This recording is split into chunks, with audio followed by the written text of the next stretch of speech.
તો મારું એક સૂત્ર છે, તારા નહીં માનવાથી એનું અસ્તિત્વ મટી નથી જતું. કારણ કે કલ્પના ચાવલાને લઈને જે કોલંબિયા ક્રેશ થયું એ અમાસના દિવસે થયું અને એના પછી નાસા હિન્દુ પંચાંગ પ્રમાણે સેટેલાઇટ લોન્ચ કરી રહ્યા છે. કારણ કે પૂનમ અને અમાસના દિવસે સૌથી મોટી હલચલ થતી હોય. પૂનમના દિવસે શું થાય સમુદ્રમાં અને અમાસના દિવસે શું થાય? તો ખાલી ઇન્ડિયાના મહાસાગરમાં જ આવે કે અમેરિકાના મહાસાગરમાં પણ આવે? તો એને કઈ રીતે ખબર પડી કે પૂનમ આવી? અમેરિકાના દરિયાને ખબર પડે છે, જાપાનના દરિયાને ખબર પડે છે કે પૂનમ આવી કે અમાસ આવી. હવે જો તમારું ટેસ્ટિંગ ચાલુ થાય, કેટલા વર્ષથી તમે અમેરિકામાં છો ને ખબર પડશે. આપણી હોળી ક્યારે આવે? ફાગણ મહિનાની રક્ષાબંધન, ગુરુ પૂર્ણિમા, શરદ પૂર્ણિમા, હનુમાન જયંતિ, બુદ્ધ પૂર્ણિમા, દેવ દિવાળી. તો આપણા જ્યારે જ્યારે તહેવાર આવે ત્યારે અહીંના દરિયામાં પણ ભરતી આવે ને.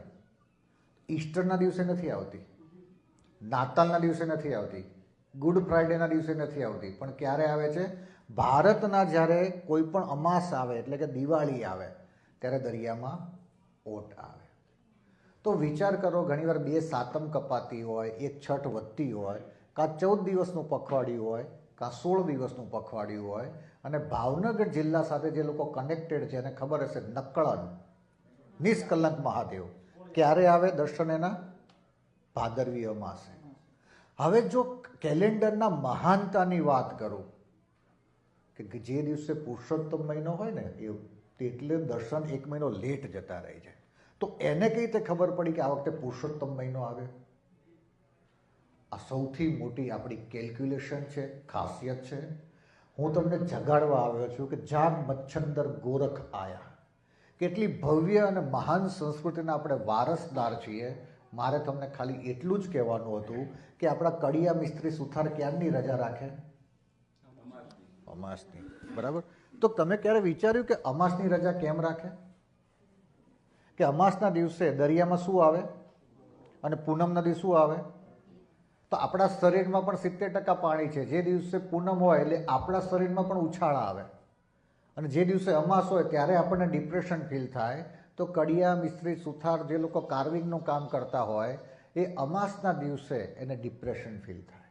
એટલે આપણા શાસ્ત્રોમાં કીધું કે અમાસના દિવસે રજા રાખવી. અને પૂનમના દિવસે શું થાય?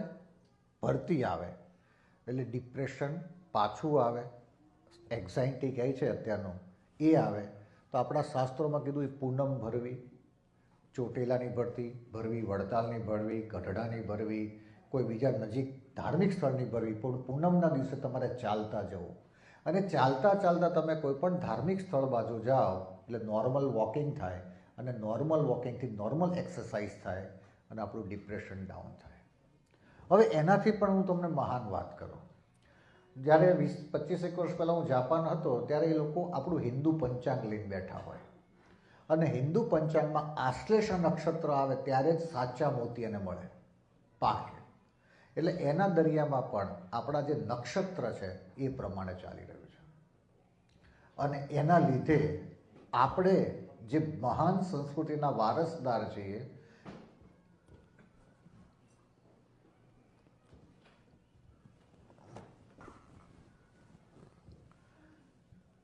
એ તિથિ પ્રમાણેના આપણે વારસદાર છીએ. આપણા બાળકોને કદાચ હવે તિથિ જોતા પણ નહીં આવડે. હવે તમે એક ઉપવાસ કરો છો એકાદશીનો, તો એકાદશીનો ઉપવાસ કેમ કરીએ છીએ? હમણાં વિયેનાની અંદર જાપાનીઝ સાયન્ટિસ્ટને નોબેલ પ્રાઇઝ માટે નોમિનેટ થયું, જેણે એવું સાબિત કર્યું કે એકાદશીના દિવસે જે ટી સેલ ડેવલપ થતા હોય છે એ કેન્સરના ટી સેલ ઓટોમેટિક નષ્ટ થઈ જાય છે.